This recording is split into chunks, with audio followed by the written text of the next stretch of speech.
Here I am, guys, stuck between dicks and cocks. I don't know how I get myself in these situations. Actually, I'm returning a remote to Cox. I recently canceled my cable. I think remote's here in my tank bag. Oh, there it is, between my balls and nuts.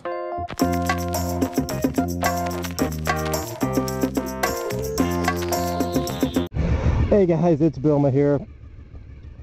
I am doing part 2 of my female request videos, and the second request that I got was the question of how do you deal with wind, and if I had any tips or tricks on dealing with high wind. That's a really good question.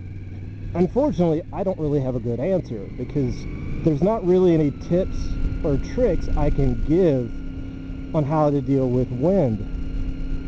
One thing I can say is that if you're going out and you know it's going to be kind of windy, make sure that your gas tank is topped off. Most gas tanks have 4 or 5 gallons capacity, and that'll give you an extra 25 pounds of weight to kind of help counterbalance the wind. Another tip I can give you is that if you're riding on a 2-lane road and you have large vehicles like trucks and stuff coming your way, you want to get, well, I'll show you actually up here once we're down into 2 lanes. So if you're in a 2-lane road like this, so you can actually see a truck coming my way, you want to get all the way over. Now, I'm not actually going fast enough. I'm like doing 35 miles an hour or so, and the wind's not going to be a factor, but at highway speeds you want to be as far over as possible, and that reduces the amount of time that you're in the wake of the truck.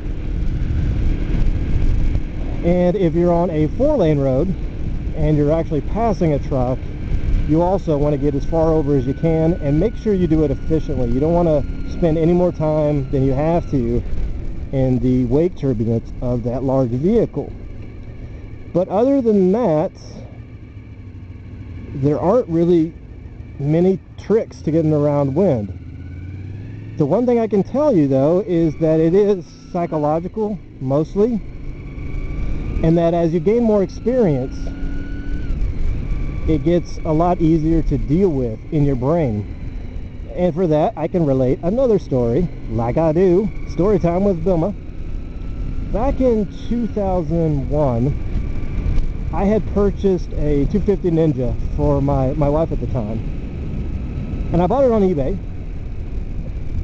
and Tracy happened to be coming up that weekend, and so we thought, hey, we'd make a fun little road trip out of this, and we headed on out. Now, we had goofed off most of the day, and we didn't get there till about 9 o'clock at night. It was about 300 miles away from my house. So it was after dark, and we do the meet and the greet with the guy, and I give him the money, sign the title, and give the bike a cursory glance over to make sure it's okay to ride, and then we head out. Now, mind you, there was some sort of weird weather. There was a cold front coming in or something like that, I don't know. But we had a 50 mile an hour, literally a 50 mile an hour crosswind that was hitting me all the way home.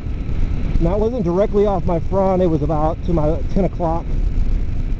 Now, this was a 95 250 engine. I think the dry weight on that bike is 304 pounds, I believe, and it has about 35 horsepower. And with this kind of a headwind, the bike would literally top out at about 60 miles an hour. That was about its top speed.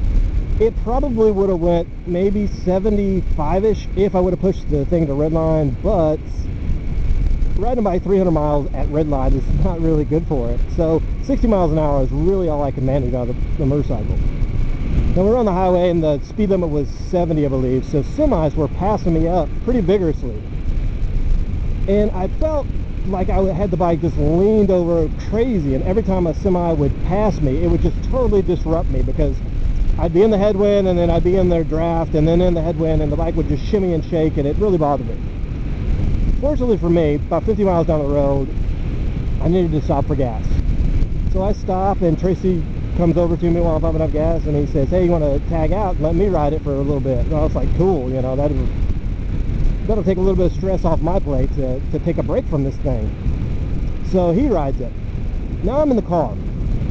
I'm in the car behind him, and I'm looking at this thing now from the outside looking in, and I'm like, geez Louise, look at that. And he's pitched over at least 20 degrees, and sometimes more depending on how the wind was affecting him. And his head was shaking like a bobblehead and weaving back and forth uncontrollably, and I was freaking out.